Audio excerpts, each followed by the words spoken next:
One day, a woman came to Buddha with a young son's dead body in her arms. She was crying and asking Buddha to bring her son back to life. Buddha listened to her with compassion and said, "I can help you, but first you need to bring me a mustard seed from a house where no one has ever died." The woman was hopeful and set out to find the mustard seed. She went from house to house asking for the mustard seed, but every family she met had experienced the loss of a loved one. She realized that her grief was not unique and that death was a natural part of life. She also realized that a fixation on her own pain was preventing her from seeing the bigger picture. She returned to Buddha and thanked him for his teaching. She said, "I understand now. My suffering is not the cause of my son's death, but my attachment to him. I thought he was mine forever, but nothing is permanent. I'm ready to let go and find peace." Buddha smiled and said, "You have learned well. Your son's death was a wake-up call to you. Remind you of the impermanence of all things. You still have so much to live for and so much to give. Go and live your life with compassion and wisdom. Your son's spirit will always be with you."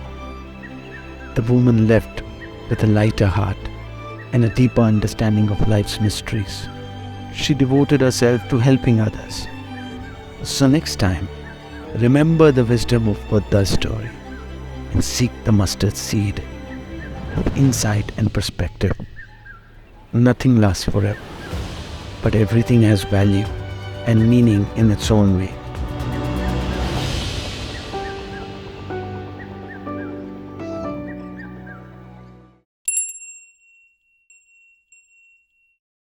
Walt Disney said, "All the adversities I have had in my life, all my troubles and obstacles have strengthened me. You may not realize it when it happens, but the kick in the teeth may be the best thing that has happened to you in the world." These quotes show that failure is not the end, it's the beginning of a journey. Many successful people have experienced failure before achieving success. Let me give you another example.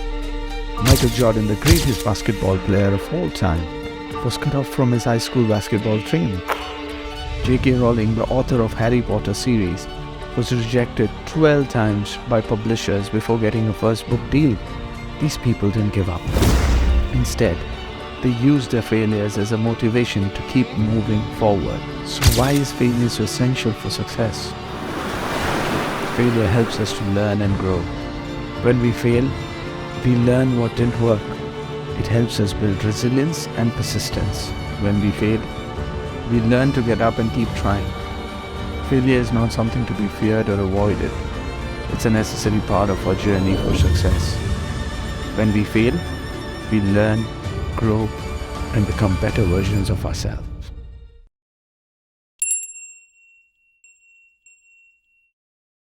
Have you ever felt lost, unsure of what you really want to do, and give up on your dreams?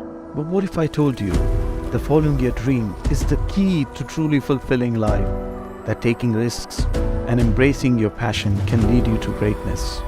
Steve Jobs once said, "Stay hungry, stay foolish." He was urging us to never lose our hunger for new experiences, new challenges, new opportunities. He was urging us to be willing to take the risks, to be foolish enough to pursue our wildest dreams. It's important to believe in yourself and your potential, even when others doubt you, no matter how big, how scary they might seem, because that's the only way to truly live.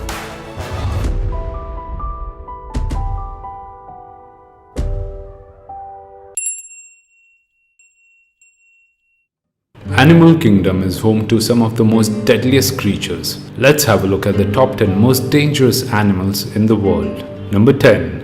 Deathstalker Scorpion. It is responsible for more than 4/4 of scorpion-related deaths annually, with elderly and young children especially at risk.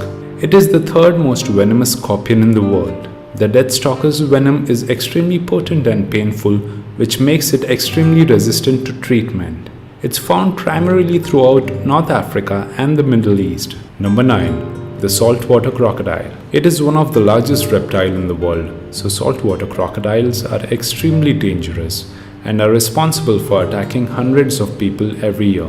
They are found all over the world and in all sorts of habitats, including both freshwater and saltwater. They have the strongest bite of any animal currently in existence, with their jaws capable of applying over 3,500 pounds per square inch. They have an alarming tendency of considering humans as their prey, although only if we venture into their territory.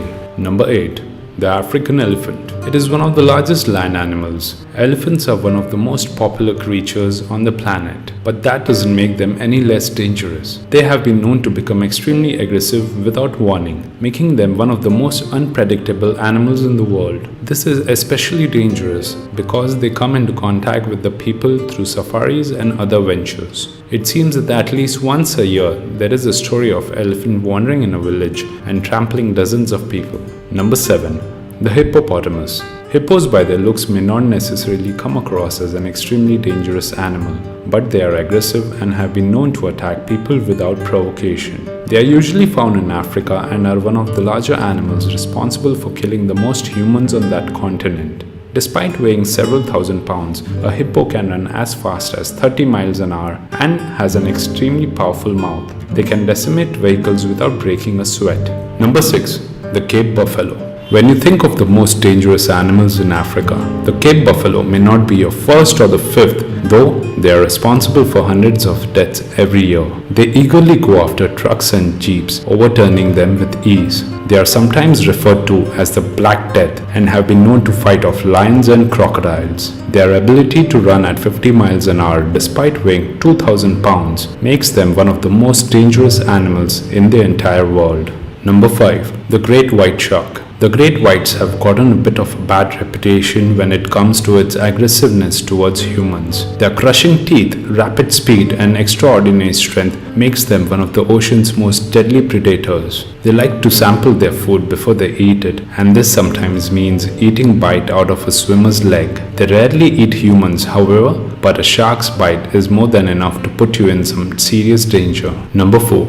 The African lion. Take one look at an African lion and you know that you're putting your life at risk just by getting within a striking distance. This doesn't seem to stop humans from attempting to tame them or going on a safari. However, as a result, hundreds of people die every year at the hands of the African lion. Luckily, they do not actively seek out humans, but their razor-sharp teeth, amazing speed, and claws mean that if they do decide to make you their prey, you are in some serious trouble. Number 3. The box jellyfish. While floating in the sea or scuba diving, if you come across these creatures, get away as fast as possible. The box jellyfish is one of the most venomous animals on the entire planet, a category that includes snakes, frogs, and scorpions. It can possess as many as 60 tentacles, and their sting can kill a human either by stopping their heart or by paralyzing them, which leads to drowning. Number 2. The black mamba snake. The black mamba is the second most venomous snake in the world. The black mamba makes our list because it's one of the most feared snakes in all of Africa, which is saying something. Their bite has been called the kiss of death and can kill a human in less than 10 hours if not treated effectively. While the black mamba usually tries to flee from humans, they will attack if they feel threatened, delivering deadly strikes in rapid successions. Number 1. The mosquito. With a list that includes sharks, lions and crocodiles, it might be difficult to believe that mosquitoes are the most dangerous animals on the planet. While they won't eat you, this small insect is responsible for killing millions of people each year because it spreads diseases, the most famous of which is malaria. In fact, they are said to transfer diseases to over 700 million people annually. They are located all over the world, from cold climates to tropical areas, and they are responsible for more human deaths than all the animals on this list put together.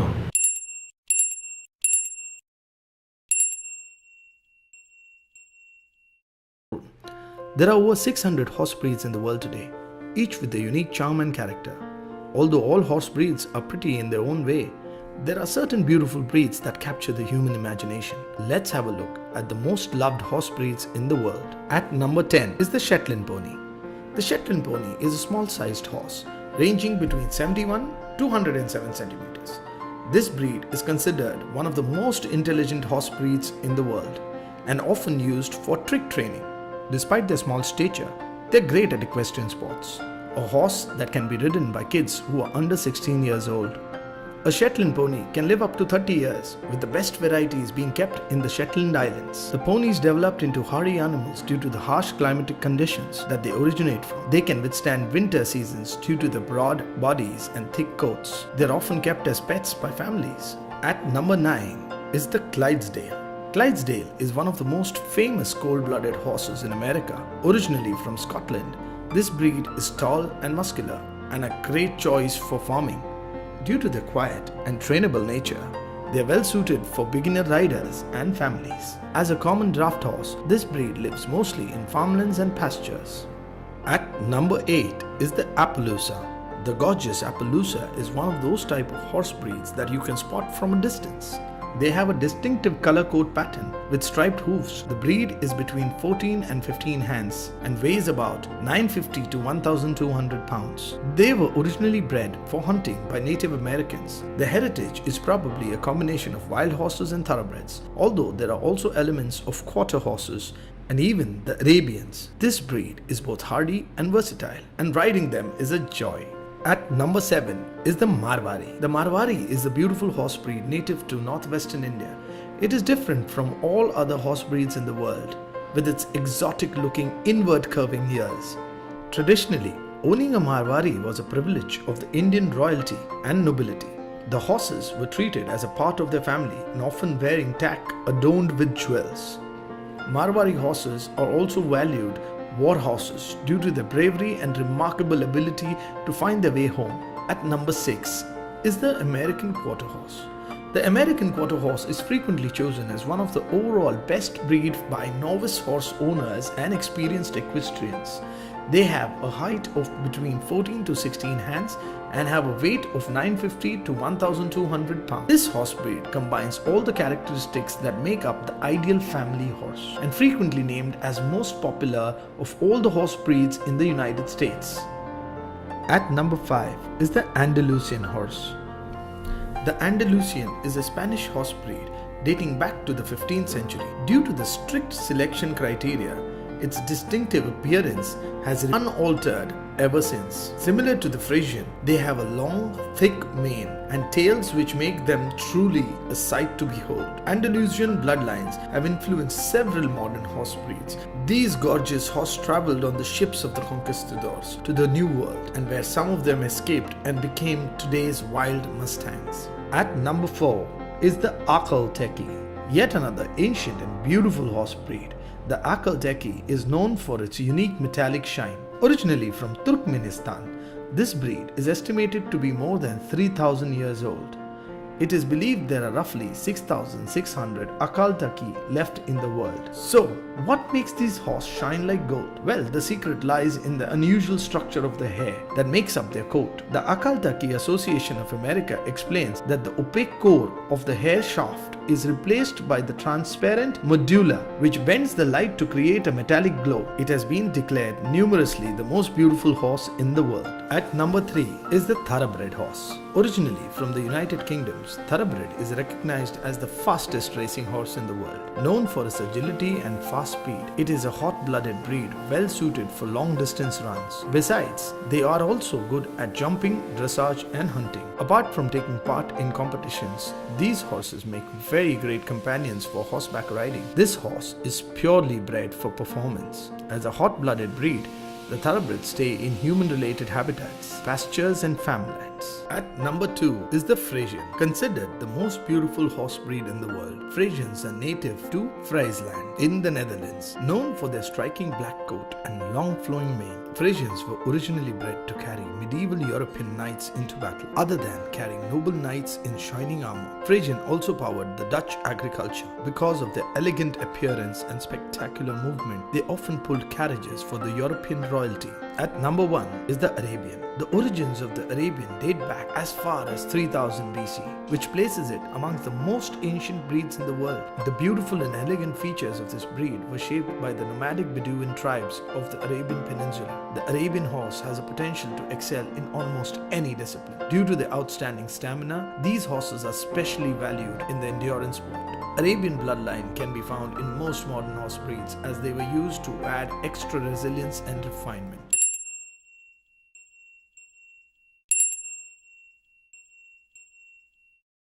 Let's have a look at the interesting facts about Tipu Sultan. Tipu Sultan's father Hyder Ali was a military officer of the Kingdom of Mysore in South India who came to power in 1761 as the de facto ruler of Mysore.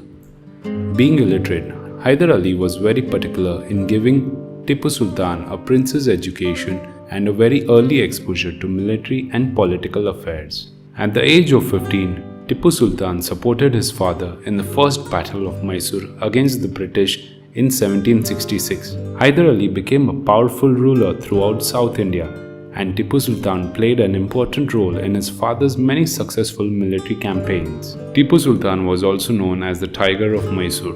There's an interesting story behind this. It is said that once Tipu Sultan was hunting in the forest with a French friend. The duo were attacked by a tiger.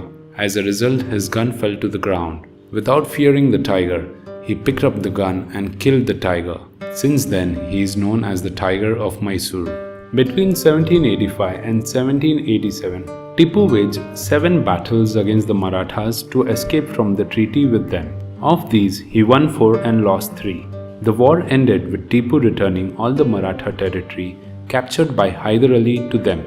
The French military leader, Napoleon Bonaparte, had sought to ally himself with Tipu Sultan against the powerful British Empire after his invasion of Egypt, but was ultimately unsuccessful. Tipu Sultan, following in the footsteps of his father Hyder Ali, established a navy consisting of several battleships, most of which had copper bottoms to increase their longevity. Tipu Sultan is considered to be the pioneer of Mysorean rockets, the first iron-cased rockets successfully deployed for military use. The Mysorean army under Hyder Ali and Tipu Sultan used the rockets effectively against the British East India Company during the 1780s and 1790s. Tipu Sultan reportedly introduced banking system wherein the public used to deposit money. On an annual basis, they used to get interest, that is nafa, on the principal amount. Tipu Sultan was a strong supporter of barter system as he understood that trading in currency would reduce Mysore's purchasing power. Public sector undertaking system was introduced by Tipu Sultan as he had declared that state will have monopoly over certain industries such as sugar, salt, iron, silver, gold, etc. Realizing the power of technology, he had set up 4 innovation centers in Bengaluru, Chitradurga, Srirangapatna, and Bidanur. Tipu Sultan's administration followed the policy of religious toleration, which was evident from the fact that during his regime, 156 Hindu temples used to get regular endowments. He also granted lands to temples. Tipu Sultan had also appointed many Hindu officers in his administration. While his father Hyder Ali recruited European soldiers and even received fighting men from Persia, Tipu Sultan went a step ahead. Not only did he continue his military contacts with the Europeans, mainly the French, he also sent his emissaries on foreign trade and diplomatic missions to Europe and Arabian Peninsula. Tipu Sultan was killed in his last battle at Srirangapatnam, wherein his legendary sword and a ring were taken away by the British forces back to London as war trophies. In September 2004, at an auction, the legendary sword was bought by Vijay Mallya for 1.5 crores.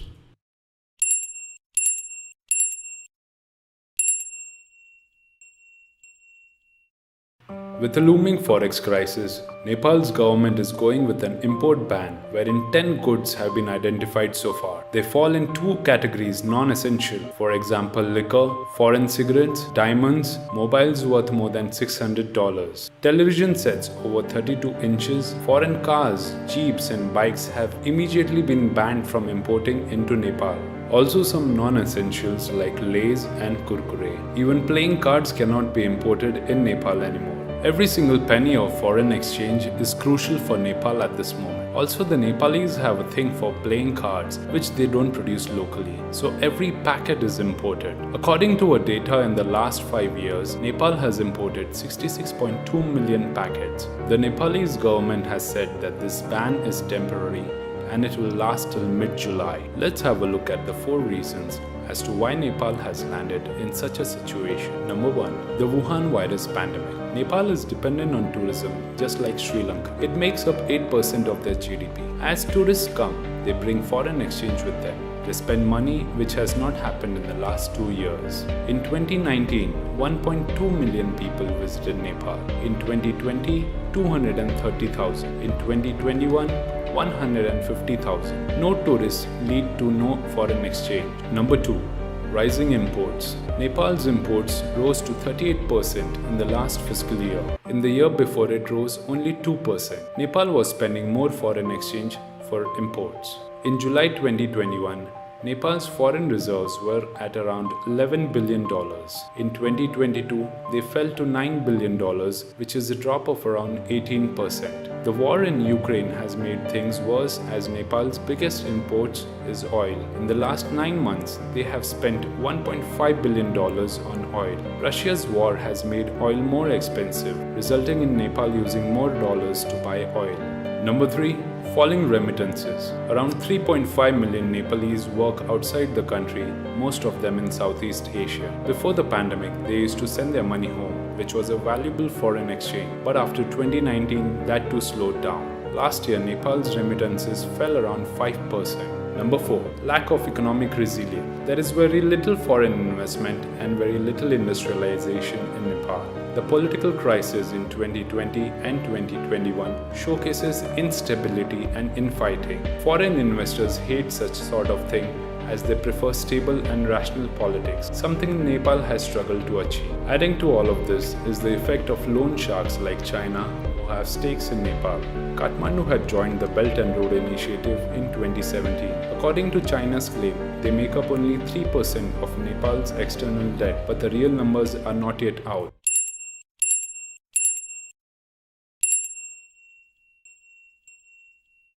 Forest officials in West Bengal were in for a shock when they heard about kangaroos being spotted. News of kangaroos in West Bengal's forest came to light when local residents spotted them. Videos of kangaroos hopping on roads beside cars soon began circulating on social media. India is a species-rich country, but not in terms of kangaroos. These large mammals are found only in Australia and New Guinea. According to media reports, traffickers are likely to have smuggled the animals into India and abandoned them in the forest. There are increasing incidents of exotic animals being smuggled into India. The 3 kangaroos forest officials rescued were sub-adults. They are in very poor health and have been sent to the state-run North Bengal Wild Animal Park for treatment. The animals are being trafficked because they are in demand in the illegal pet industry. 1 year ago, the Union Environment Ministry offered amnesty to Indians holding undocumented exotic animals. More than 32,000 private individuals in India from 25 states and 5 union territories said they possessed such animals. An exotic species being released into a new country, even by accident, is bad news. They might harbor diseases against which local animals and birds may not have evolved defenses. For example, the alligator gar is a predatory fish native to North America's freshwater lakes. Gar are popular aquarium and ornamental fish. Scientists recorded the species in rivers and water bodies in Kerala after the 2018 floods. The fish was a fugitive that possibly escaped from aquaculture facilities during the floods, and there was a high chance that they could multiply rapidly in the Kerala's freshwater habitats.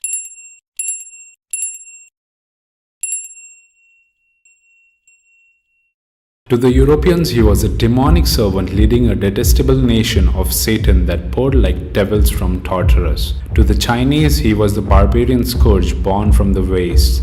To human history, though, he was one of the greatest warlords in history. Today, we are talking about Genghis Khan. Genghis Khan's birth name was Temujin, which was the name of a powerful warlord defeated by his chieftain father, Yasugi. According to a legend, Temujin was born with a blood clot in his clenched fist, foretelling his emergence as a great leader. And when he was only 9 years old, Yasugi arranged for him to stay with Borte, Temujin's future wife. She was the daughter of a neighboring chieftain. Yasugi was poisoned by the Tatars, forcing Temujin to return home to claim leadership. However, he was outcast and forced to live in poverty for a number of years with his mother and brothers. Genghis Khan understood that to resist oppression, he had to seek refuge from a greater power. So he turned to Togrul, his father's friend and leader of the clan of Kerites. From then on, he began to gather strength and old followers. The Mongol tribes could not tolerate Genghis Khan's growing power and launched attacks. Through defeating his enemies, forming alliances, and winning the loyalty of others, he managed to unite or subdue several big nomadic tribes and small countries that came under his rule. And finally, he unified the Mongols. At a council of Mongol rulers in 1206, he was acknowledged as Khan and was titled Genghis Khan. The Chinese Jin dynasty used to periodically switch their support between the Mongol tribes to ensure that none attained superiority. This made the Jin dynasty one of Khan's first targets. After the founding of Mongolia, Genghis Khan began to launch large-scale wars of conquest. The Mongol Empire went on to become the largest contiguous empire in history, stretching from the Pacific Ocean to Eastern Europe. Genghis Khan forced the surrender of Chia China in 1209, after correctly predicting that Jin China would not aid them. He then defeated the Jin dynasty in 1215 by gathering intelligence about the location of their army. He then turned west and defeated the Kaira Khitan Khanate in 1218 by using a small force to incite a revolution within the country. Genghis Khan also supported ethnic diversity within his empire, allowing people from other cultures to administer his cities. The Mongolians lacked experience for this task given their nomadic roots. Surprisingly, Genghis Khan promoted religious tolerance and was interested in the philosophies of other cultures. When he attempted to befriend Persia, he sent a Muslim emissary. The Persian Khwarezmian Empire offended Genghis Khan by beheading his messenger and looting his trade caravan. This insult led to a huge Mongol invasion by 2 lakh men. The Persians were crushed by Mongols' superior tactics in 1222. The civilian population were decimated with as many as 90% killed, although skilled workers were sent back to Mongolia. Genghis Khan valued loyalty and brotherhood and promoted his generals on the basis of merit rather than noble standing. This system contributed greatly to the success of his armies. In the early years, he allowed captured soldiers to join his army, growing his forces with each victory. On the battlefield, his army used cavalry charges, feigned retreats before ambush, pincer assaults, and prisoners as human shields to achieve victory. He also liked to foster discord in enemy countries before an assault, inciting revolution or civil war. Genghis Khan's armies may have slaughtered more people than Joseph Stalin and Adolf Hitler's combined. His military campaigns sometimes involved eliminating an entire civilian population. As many as 40 million people were killed under his rule. Genghis Khan believed the strength of a man was defined by the children he left behind. He also left behind his powerful genes through his 3,000 wives. Scientists in the Russian Academy of Sciences estimated he has 16 million male descendants living in Central Asia in 2003. Regarding Genghis Khan's death, the official history of the Yuan dynasty only has a simple record stating that Genghis Khan died in the fall of 1227 due to illness in the course of his attack on Western Xia. This lack of detail has led to various speculations. The reason for the mystery of Genghis Khan's grave is that the royal family of the Mongol Empire practiced a secret burial system. All imperial tombs were not published, recorded, or marked. There are many stories and legends about his tomb, including one that everyone who built his grave and attended his funeral were killed. There are also reports that Khan had requested that a river be diverted over his grave so that he would never be disturbed again.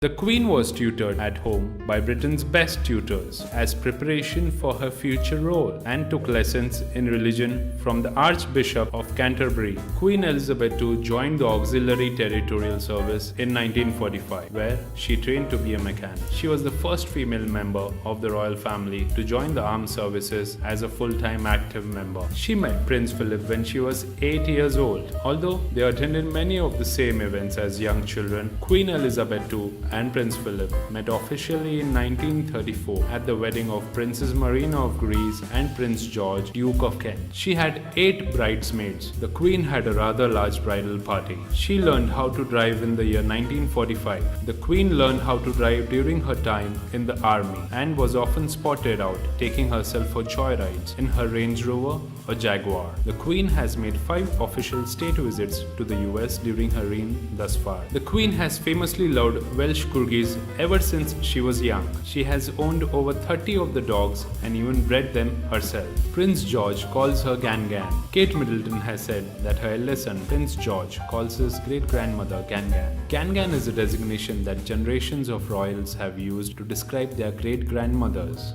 She speaks fluent French. Queen Elizabeth II learned to speak English at a young age from French and Belgian governesses. She often speaks in the country's language when visiting and even shocked many when she delivered an address at the state banquet in 2014 speaking French. Norman Hartnell designed her wedding and coronation gowns. British designer Norman Hartnell designed some of the Queen's most iconic dresses, including her coronation dress and wedding gown. Hartnell was officially appointed dressmaker to the royal family in 1938. Since all British passports are issued in the Queen's name, she herself doesn't need or have one. She also doesn't require a driver's license to drive or a license plate on her car. She receives around 70,000 letters a year. The Queen receives around 200 to 300 letters a day. She chooses a few to read herself and then has members of her staff respond. Although she was born on April 21st, 1926, Queen Elizabeth II has 2 recognized birthdays. The first is the actual anniversary of the day she was born, and a separate day that is labeled as her official birthday when the weather is better or the trooping the color parade.